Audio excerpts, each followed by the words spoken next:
How's it going, everyone? Welcome back to the channel. While the Lakers traded away their only 2021 NBA draft pick as part of the deal for Russell Westbrook, they still managed to find hidden talent in the NBA draft. They quickly picked up 3 players who went undrafted, all of which could very well end up being hidden gems. And in today's video, we'll talk about the 3 undrafted players that the Lakers picked up and why they could end up being draft day steals.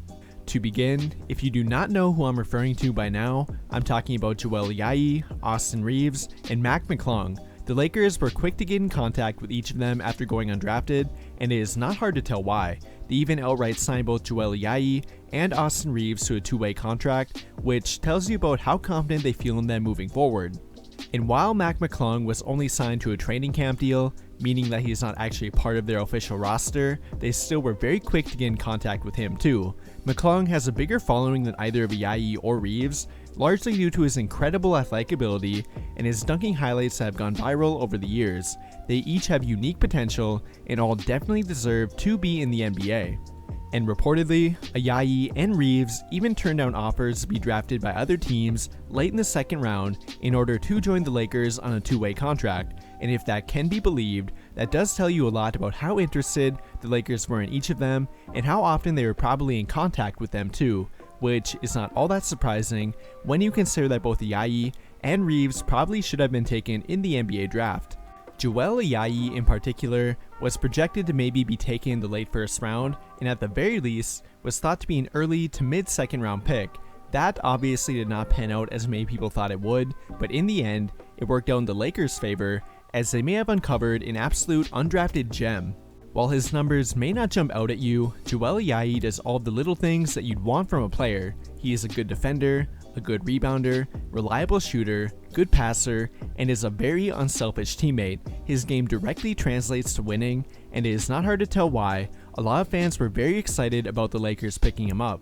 Some have even been comparing his work ethic and similar situation by going undrafted to Alex Caruso, and while I do not think their individual games are very comparable, I do see why many believe he could make a name for himself in the NBA by working hard. To me though, a good NBA comparison for him is actually a former teammate of Caruso, with that being Josh Hart. Perhaps better known now by his nickname of Josh Barkley, Hart has made a name for himself in the NBA by working hard on both ends of the floor, being efficient, and playing a lot bigger than he actually is, which is very comparable to the way Ayayi played in college, because while he is a combo guard, he rebounds like a power forward. He averaged nearly 7 rebounds per game during his junior year at Gonzaga.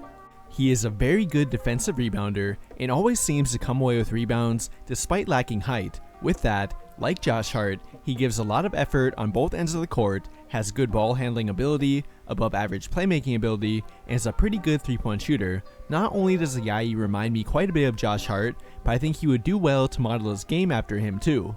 Players like Josh Hart and potentially like Ayayi are in high demand in today's NBA. Teams highly value players who are versatile enough to play and defend positions 1 through 3, and those that are able to play much bigger than they actually are. And that is definitely true for both Hart and Ayayi. I truly believe that the Lakers have found a gem with Ayayi. Moving on to Austin Reaves though, who is another player who very well could have been drafted, and while he was not viewed as highly as Ayayi, there is a lot to like about his game. He was a do-it-all kind of player for Oklahoma and actually led their team in points, rebounds, and assists per game. He is very comfortable with the ball in his hands and is a very versatile player overall. Reaves can play at either guard position, and like Ayayi, he puts forth a lot of effort while rebounding for a combo guard. He averaged 5.5 rebounds per game during his senior year, and that kind of effort on defense and while rebounding usually translates very well to the NBA. You cannot teach that kind of effort to a player. They either have it or they don't, and both Reaves and Ayayi clearly do. And while Ayayi is the better 2-way player, Reaves definitely has a lot more all-around talent on offense. He is a true 3-level scorer and is comfortable shooting the ball from anywhere on the court. He is good at finishing at the rim, has a good touch from the mid-range, and has a quick trigger from beyond the 3-point line. And while he did not shoot all that efficiently from the 3-point line after transferring to Oklahoma, a lot of that can be attributed to having to take bad shots.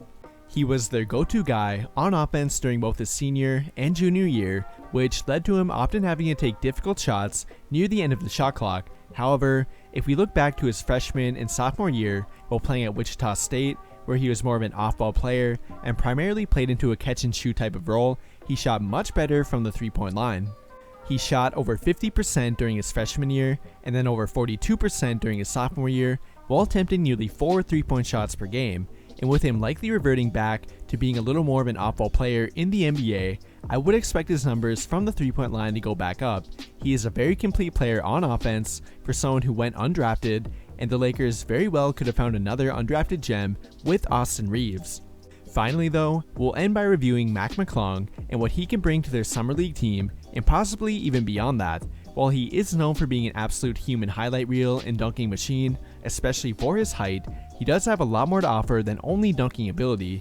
He proved to be a more talented all-around offensive player than often given credit for while in college, and has the potential to be a spark off the bench in the NBA.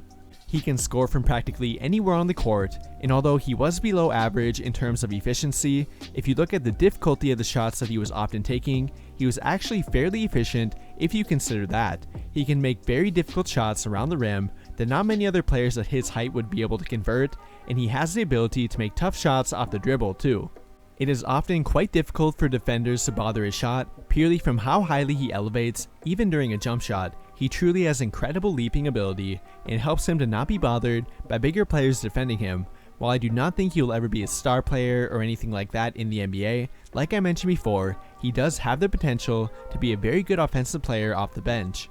And I think that probably is his ceiling as a player, because he is fairly limited when it comes to defense, and he will not likely be able to become a point guard in the NBA. He does not currently have the playmaking ability to be a point guard, and he plays much more like a shooting guard. And defensively, while he is very athletic, which can help him to get into passing lanes and make highlight plays here and there, he is not a very good one-on-one defender.